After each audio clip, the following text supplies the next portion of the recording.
Dangerous person on a plantation wasn't the overseer with his whip, but the slave everyone believed couldn't speak. Stay with me, because what Sarah Will knew could destroy everything, and tonight her silence would finally break.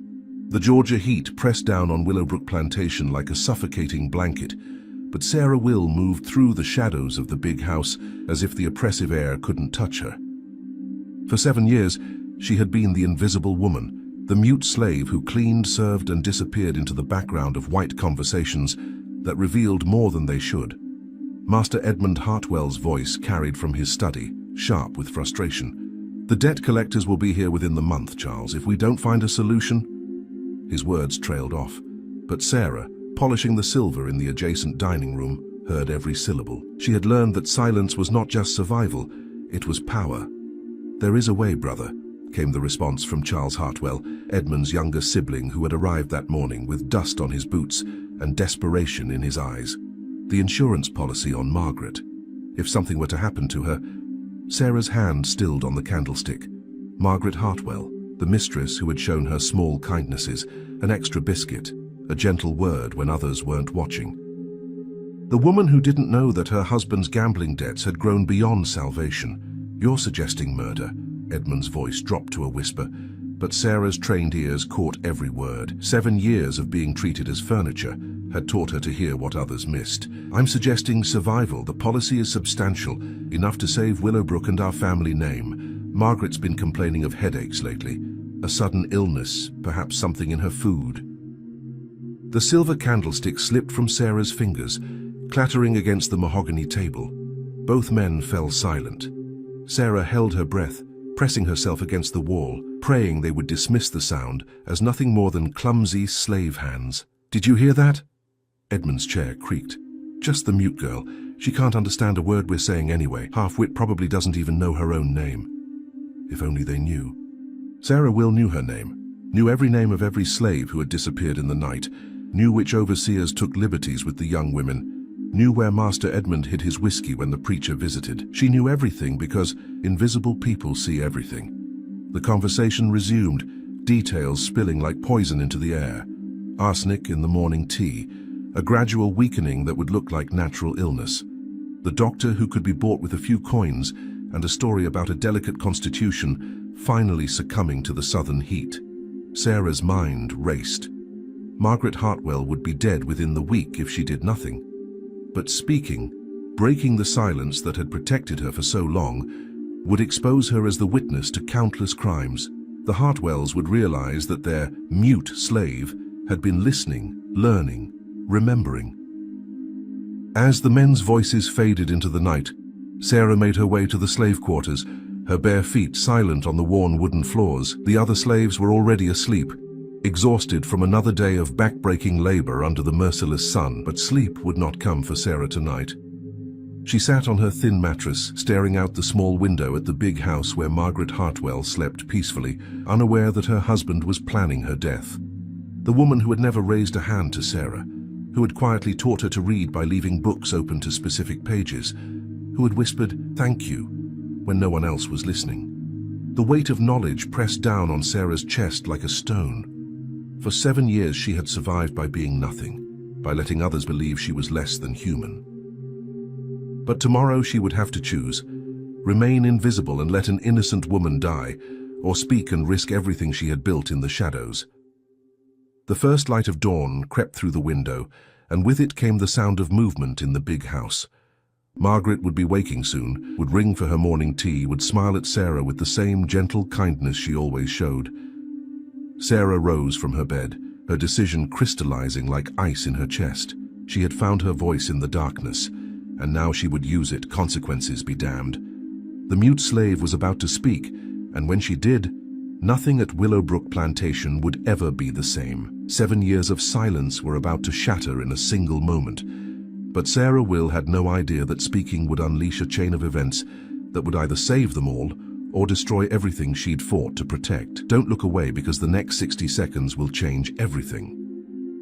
Margaret Hartwell sat at her vanity, brushing her auburn hair with slow, methodical strokes. The morning light filtered through the lace curtains, casting delicate patterns across her pale skin. She hummed softly, a melody her mother had sung to her as a child, back when the world seemed safer and men's hearts less capable of darkness.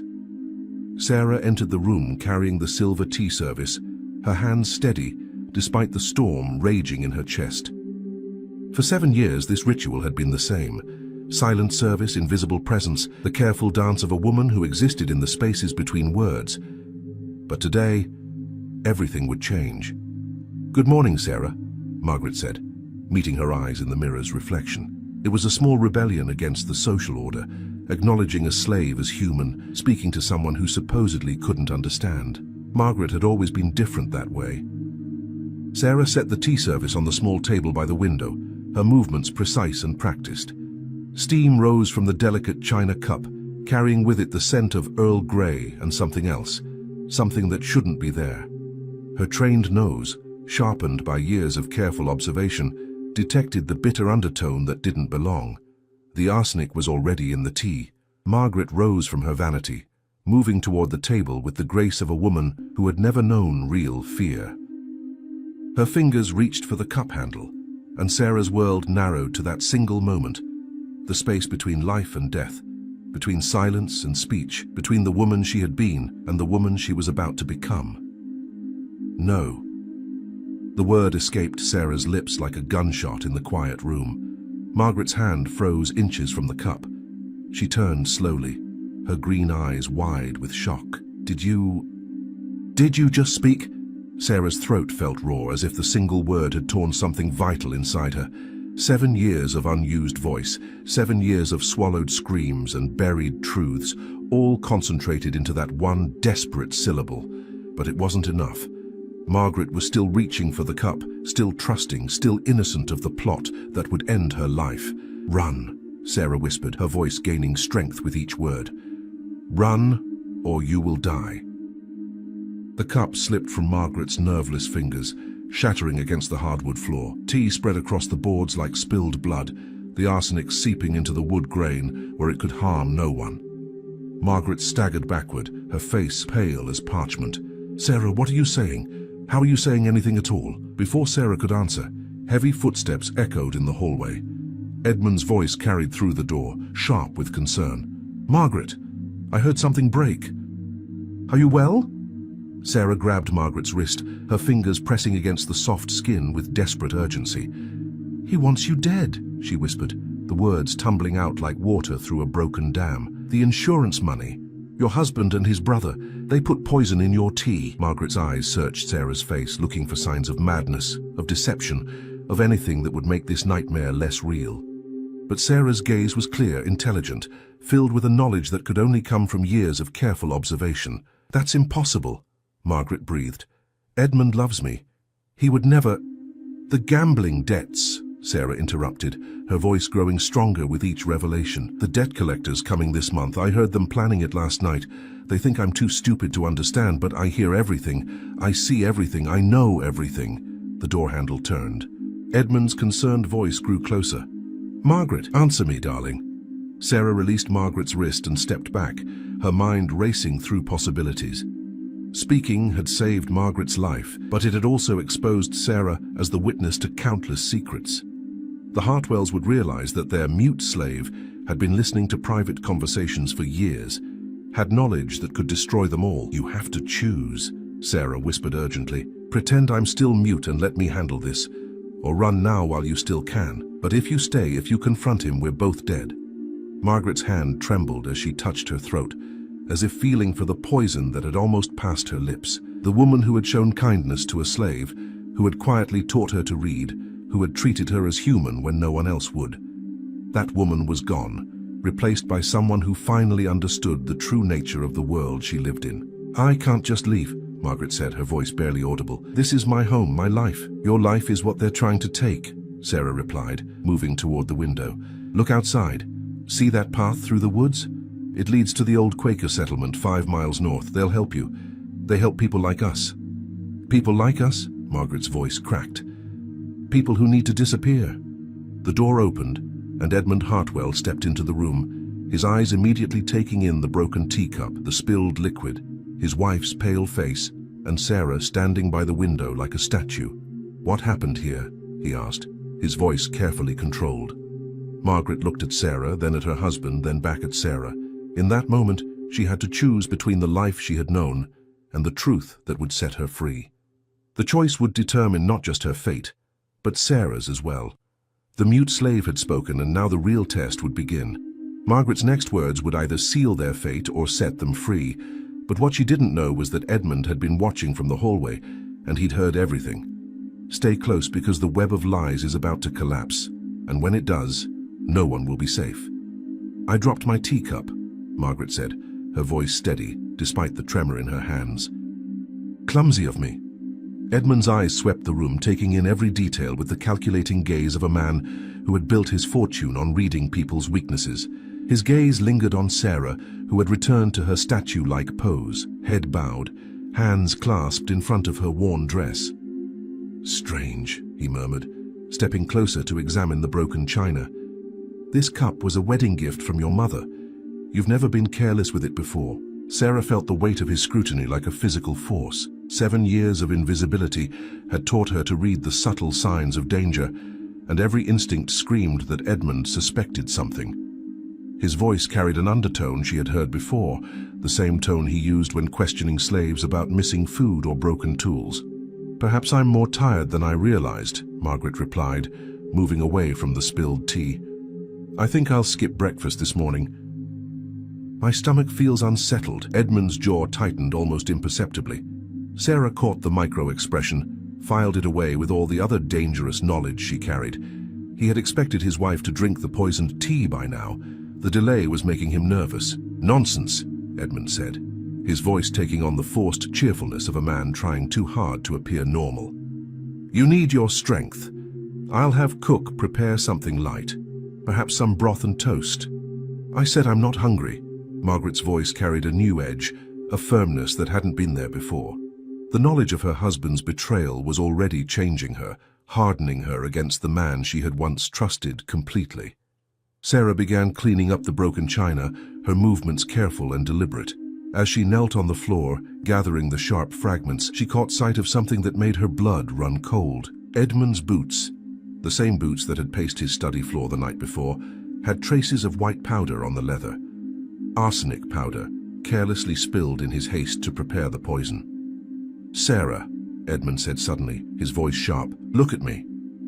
Sarah raised her head slowly, keeping her expression blank and vacant. She had perfected this look over 7 years, the empty stare of someone who understood nothing, felt nothing, knew nothing. But now, with the weight of spoken words between them, maintaining the facade felt like balancing on a knife's edge.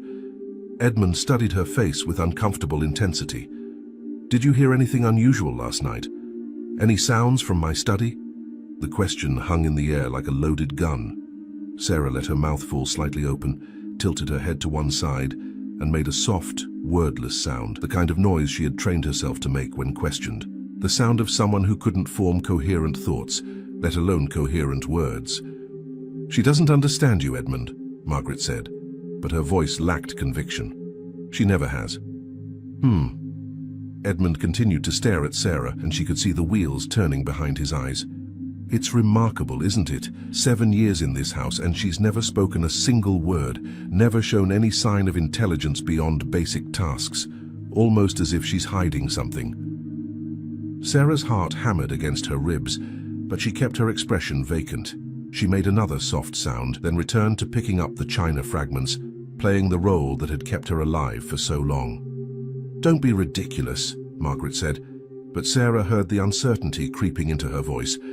What could she possibly be hiding? Edmund knelt beside Sarah, ostensibly to help with the cleanup, but his real purpose became clear when he leaned close to her ear. I know you can hear me, he whispered, his voice so low that Margaret couldn't catch the words. I know you understand every word I'm saying. The question is, what are you going to do about it? Sarah continued gathering china pieces, but her mind raced. He suspected, but he didn't know for certain. Not yet. If she could maintain the act just a little longer, if she could convince him that his paranoia was unfounded. Edmund, what are you doing? Margaret's voice carried a new note of alarm. Just helping clean up, Edmund replied, straightening, but his eyes never left Sarah's face. though I'm beginning to think our mute friend here might be more observant than we've given her credit for. A knock at the door interrupted the tense moment. Charles Hartwell's voice called from the hallway. "Edmund, we need to discuss the arrangements we talked about last night." Sarah saw Edmund's face go pale. Charles was referring to the murder plot, and his timing couldn't have been worse. Margaret's eyes sharpened, and Sarah knew that the mistress was beginning to piece together the truth. "Not now, Charles," Edmund called back, his voice strained. "It can't wait," Charles insisted. "The doctor will be here within the hour, and we need to have our story straight about Margaret's condition." The words hit Margaret like a physical blow. She staggered backward, her hand flying to her throat. What condition? What doctor? Edmund's carefully constructed facade began to crumble. "Margaret, I can explain. You were going to kill me." The words came out as a whisper, but they carried the weight of absolute certainty. "The tea, the insurance money, the doctor. You were going to murder me." Sarah rose slowly from the floor, the broken china forgotten.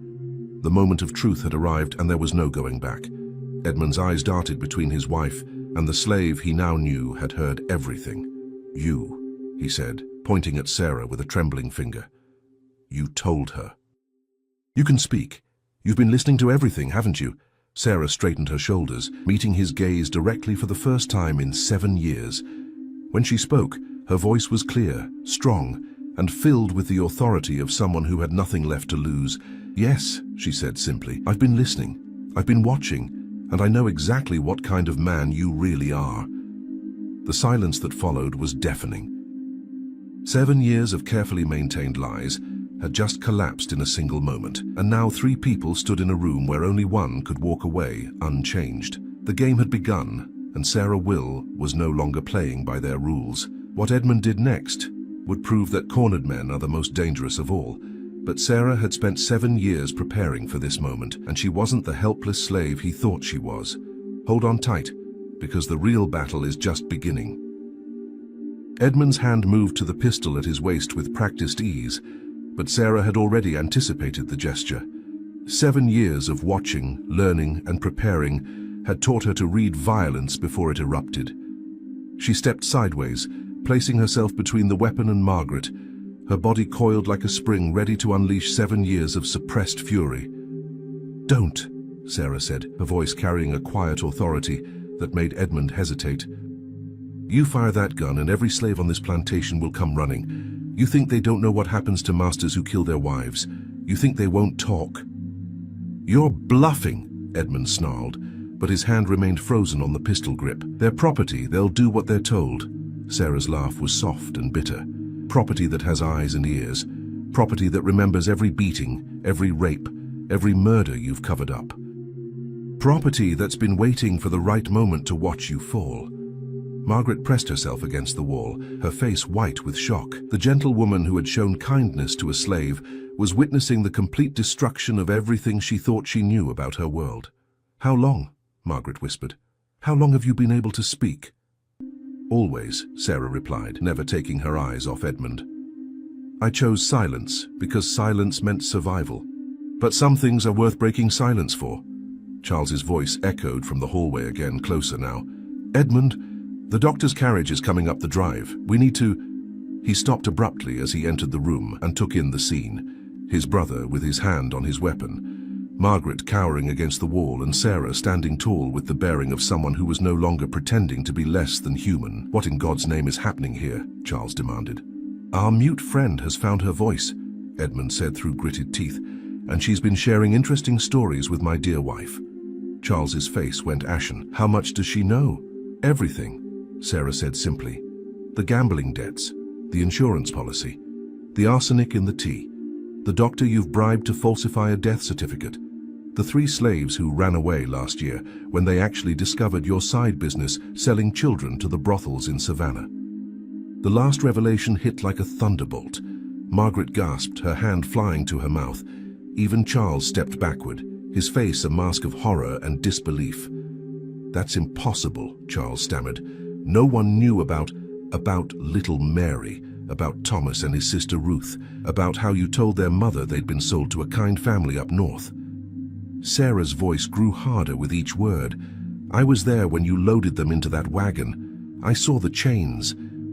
I heard Mary crying for her mama.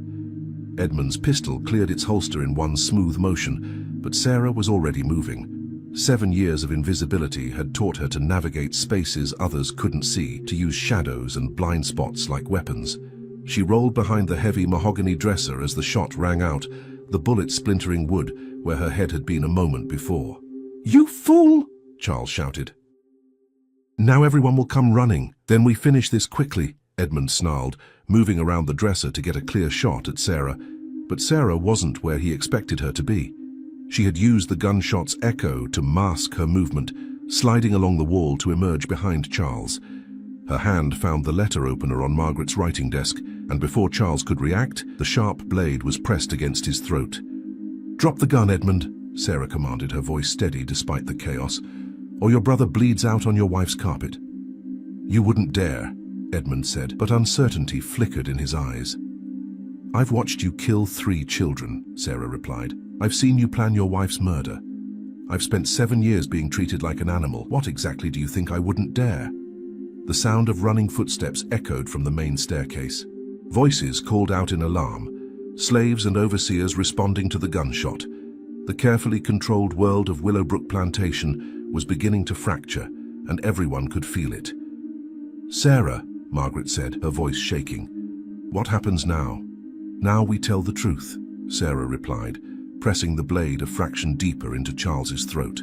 A thin line of blood appeared, and he whimpered. "We tell them about the insurance fraud, about the murdered children, about all the secrets this house has been hiding."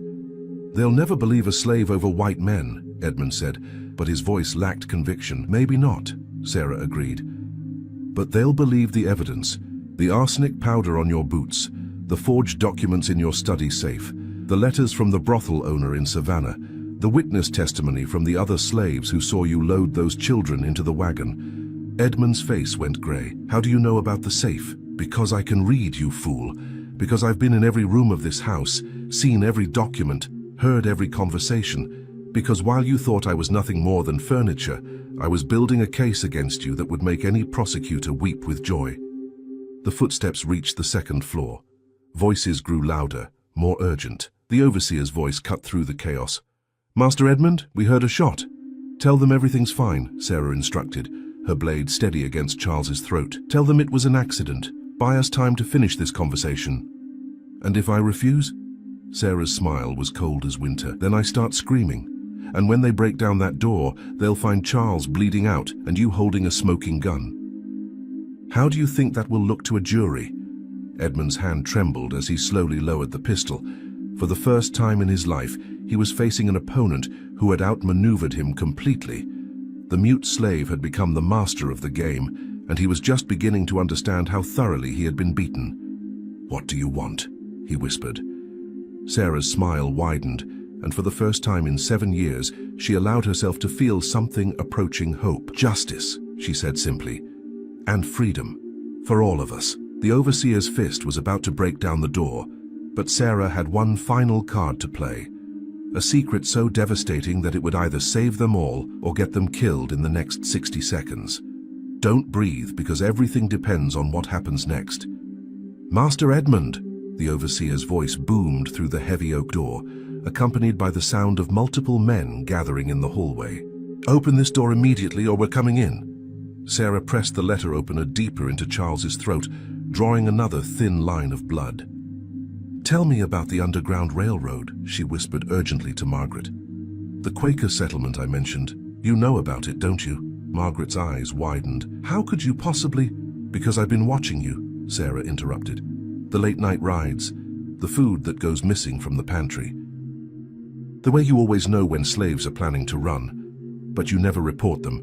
You've been helping people escape." The realization hit Margaret like a physical blow. If Sarah knew about her secret involvement with the Underground Railroad, then she had been watching far more carefully than anyone had imagined. Margaret's small acts of rebellion, the food left in specific locations, the unlocked doors, the deliberate gaps in patrol schedules, had all been observed and catalogued by the woman everyone thought was mute and mindless. "You could have exposed me at any time," Margaret breathed. "I could have," Sarah agreed, "but I didn't, because I knew that someday I might need an ally. Today is that day." Edmund's face contorted with rage and disbelief. "Margaret, you've been helping slaves escape, my own wife." "Your wife who you were planning to murder," Sarah reminded him coldly. "Your wife who showed more humanity to your property than you ever did." The door shuddered under repeated blows. The overseer's voice grew more urgent. "We're breaking it down, stand clear." Sarah made her decision.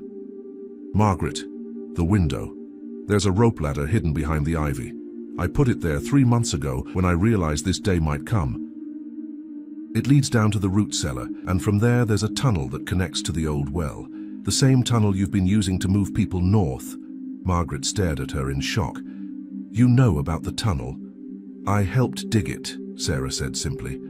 "At night, when everyone thought I was sleeping. Who do you think moved all that dirt? Who do you think reinforced the walls? The mute slave who was too stupid to understand what she was doing." The door splintered. Wood fragments flew across the room as the overseer's shoulder connected with the weakened frame. They had perhaps 30 seconds before the room would be flooded with armed men. "Charles is going with us," Sarah announced, adjusting her grip on the letter opener. "He's our insurance policy. Edmund, you're going to tell them that we've all gone to the kitchen to tend to Margaret's sudden illness. You're going to give us a 10-minute head start, or I start cutting pieces off your brother and throwing them out the window." "You're insane," Edmund snarled. "I'm desperate," Sarah corrected. "And desperate people are capable of anything. Ask the children you sold to the brothels." Margaret moved toward the window with shaking hands, pushing aside the heavy curtains to reveal the ivy-covered exterior wall. Her fingers found the hidden rope ladder, exactly where Sarah had said it would be. The revelation that the mute slave had been secretly preparing escape routes, digging tunnels, and orchestrating an elaborate network of survival was almost too much to process. "How long have you been planning this?" Margaret asked as she secured the ladder. 7 years, Sarah replied. "From the moment I decided to stop speaking, I knew that someday the silence would end, and when it did, I needed to be ready for anything." The door gave way with a thunderous crash. The overseer stumbled into the room, followed by 3 armed men. They took in the scene with confusion. Edmund standing with a smoking pistol, Margaret at the window, Sarah holding a blade to Charles's throat, and broken china scattered across the floor. "What in the hell?" the overseer began. "My wife is ill," Edmund said quickly, his voice strained but controlled. "She had a dizzy spell and fell. The gun discharged accidentally when I tried to catch her. Sarah is helping her to the kitchen for some water and medicine." The overseer's eyes narrowed. Something about the scene didn't add up, but Edmund's explanation was plausible enough to create doubt. "Why is she holding a knife to Master Charles?" "She's not," Edmund lied smoothly. "She's helping him up. He was injured when my wife fell against him." Sarah had to admire Edmund's quick thinking, even as she despised everything else about him. He was buying them time, probably hoping to recapture them before they could escape the plantation grounds. But he didn't know about the tunnel system, didn't know about the network of safe houses, didn't know that his mute slave had spent 7 years building an escape route that could spirit them away faster than horses could follow. "We're going to the kitchen now," Sarah announced, her voice loud enough for everyone to hear. It was the first time most of these men had ever heard her speak, and the shock on their faces was almost comical. "The mistress needs water and rest." She began moving toward the door, keeping Charles in front of her as a human shield. Margaret followed, her face pale but determined. The overseer and his men stepped aside, still too stunned by the revelation of Sarah's voice to react quickly. 10 minutes, Sarah whispered to Edmund as she passed him. "Then you can tell them whatever story you want. But by then we'll be gone and your brother will be safe. Try to follow us before then, and he dies." Edmund's jaw worked silently. He was trapped between his desire for revenge and his need to protect his brother. The calculation was written clearly on his face. 10 minutes might be enough time to organize a proper pursuit, but it might also be enough time for Sarah to disappear completely. As they reached the hallway, Sarah caught sight of something that made her smile grimly. Other slaves had gathered at the sound of the gunshot, and they were watching with wide eyes as the mute woman they had known for 7 years walked past them with a knife to a white man's throat and spoke in clear, educated English. The word would spread through the slave quarters like wildfire. The mute slave could speak. The mute slave was fighting back. The mute slave was escaping. And if she could do it, maybe they could too. The revolution at Willowbrook Plantation had begun, and Sarah Will was leading it. The tunnel was darker than death itself, but what Sarah found waiting at the other end would either be their salvation or the trap that would destroy them all. Keep going, because the next few minutes will determine who lives and who dies. The root cellar smelled of earth and decay, but to Sarah, it smelled like freedom. She pushed Charles ahead of her through the narrow opening she had concealed behind stacked potato sacks, Margaret close behind them. The tunnel beyond was barely wide enough for one person, carved from Georgia clay and reinforced with stolen lumber over months of secret nighttime work. "How far does this go?" Margaret whispered, her voice echoing strangely in the confined space. "Half a mile," Sarah replied, keeping the letter opener pressed against Charles's back. "It comes up in the old Hendricks place, the abandoned farm where your Quaker friends staged their operations." Margaret stumbled in the darkness. "You know about the Hendricks farm?" "I know about everything," Sarah said grimly. "I know about Reverend Matthews and his false-bottom wagon. I know about the signal lanterns and the safe words. I know about the bounty hunters who've been getting too close, and I know about the informant who's been feeding them information." The tunnel seemed to stretch endlessly ahead of them, lit only by the faint glow of Sarah's hidden oil lamp. She had cached supplies along the route: water, food, weapons, even changes of clothing. 7 years of preparation condensed into a desperate flight toward an uncertain freedom. "What informant?" Margaret asked, her voice tight with fear. Sarah was quiet for a long moment, the only sound their labored breathing and the scrape of feet against packed earth. When she finally spoke, her voice carried a weight that made Margaret's blood run cold. "Your husband's brother," Sarah said, nodding toward Charles. "He's been selling information about the Underground Railroad to the bounty hunters. Names, routes, safe houses. How do you think they've been so successful lately?" Charles tried to speak, but Sarah pressed the blade harder against his spine. "Don't," she warned. "I've heard enough of your lies." They emerged from the tunnel into the basement of the abandoned Hendricks farmhouse, and Sarah immediately knew something was wrong. The space was too quiet, too empty. Where there should have been supplies and people preparing for the next group of refugees, there was only silence and the smell of recent violence.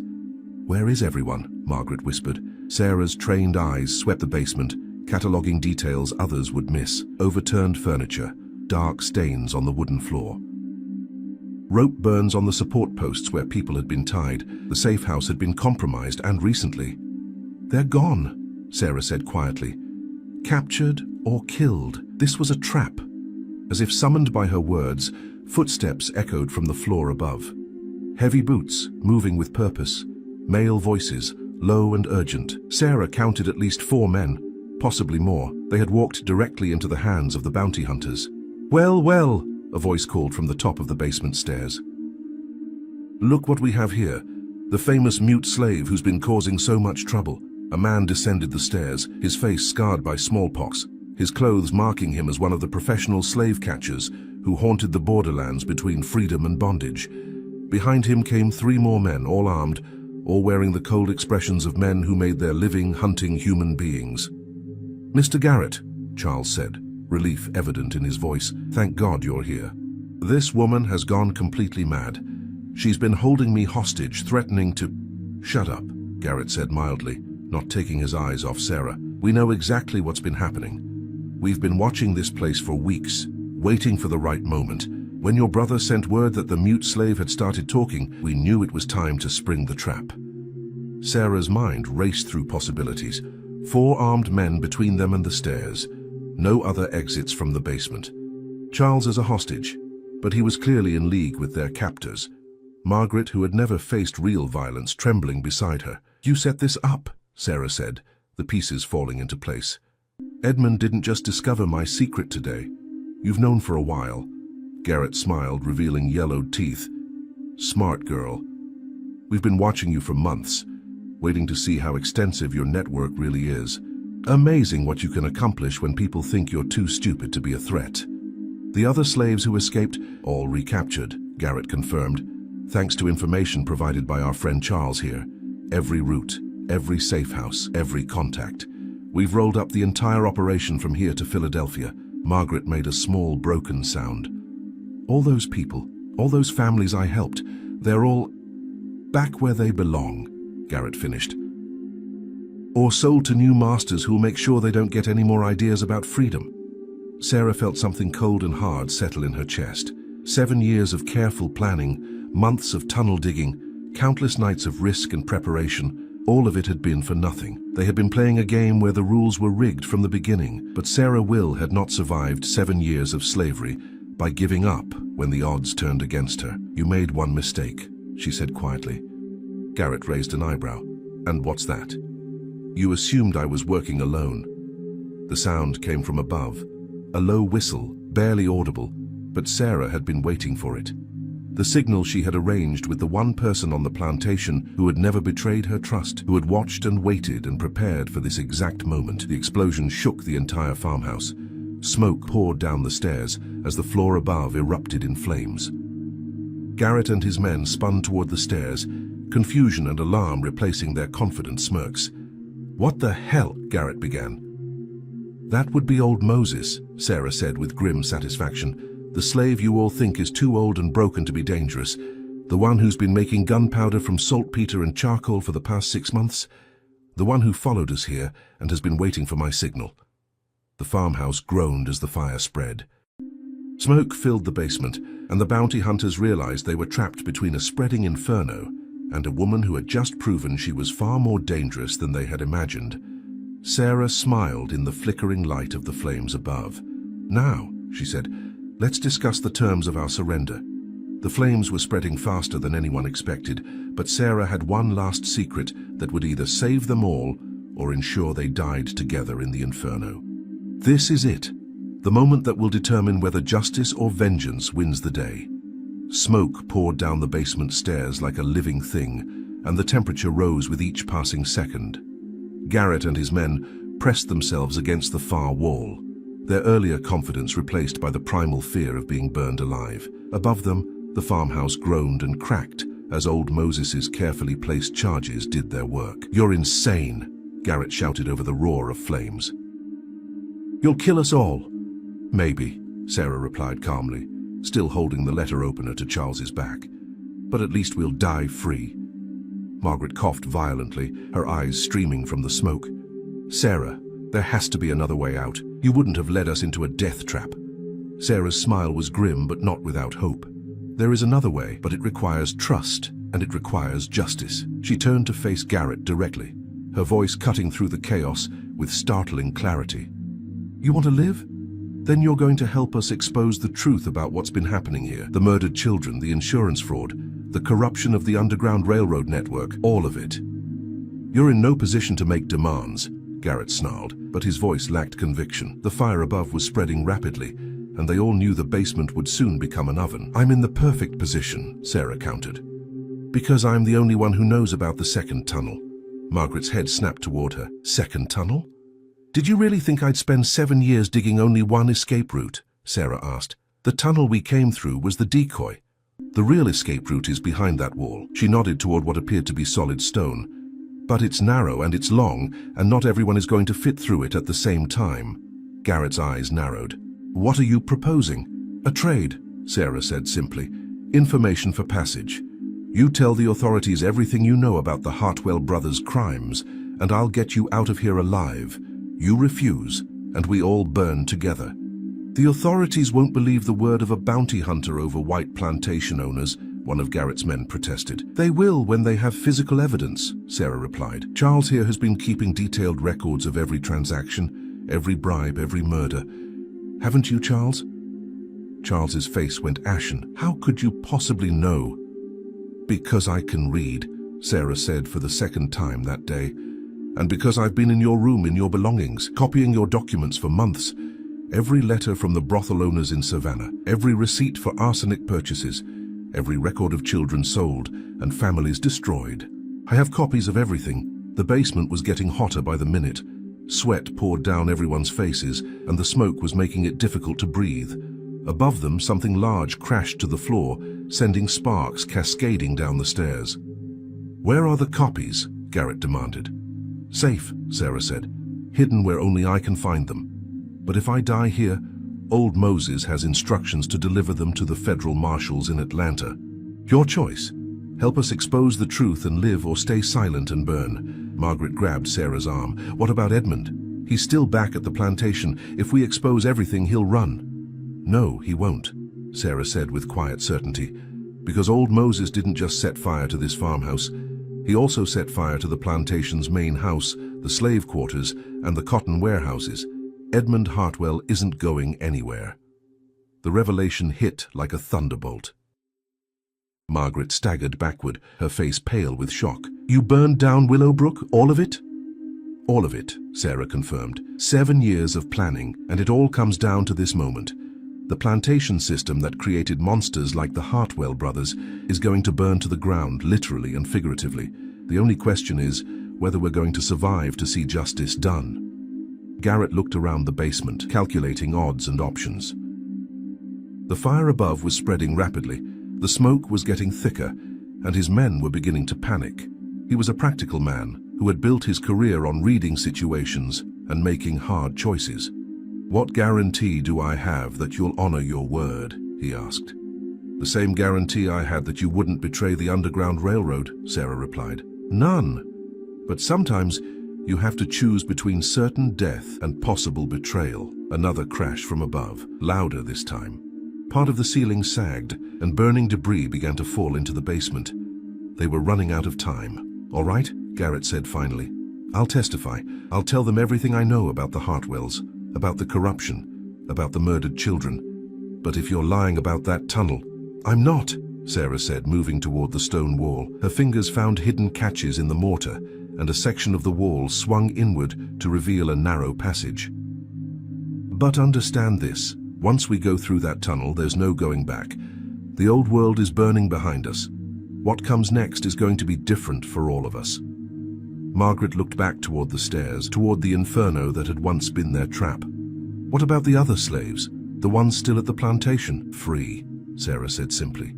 "Old Moses made sure of that before he lit the fires. Every chain broken, every door opened, every road to freedom marked with lanterns. By morning, there won't be a single slave left on Willowbrook Plantation." She turned to face the group one last time, her voice carrying the weight of 7 years of silence finally broken. "This is the choice. We go forward together, toward justice and truth, or we stay here and burn with the lies that created this place. What's it going to be?" The answer came in the form of action. Garrett moved toward the tunnel entrance, followed by his men. Charles, still under Sarah's blade, stumbled forward.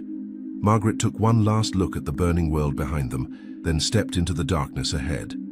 Sarah Will, the mute slave who had found her voice, led them all into the tunnel that would carry them toward an uncertain but free future. Behind them, the old world burned.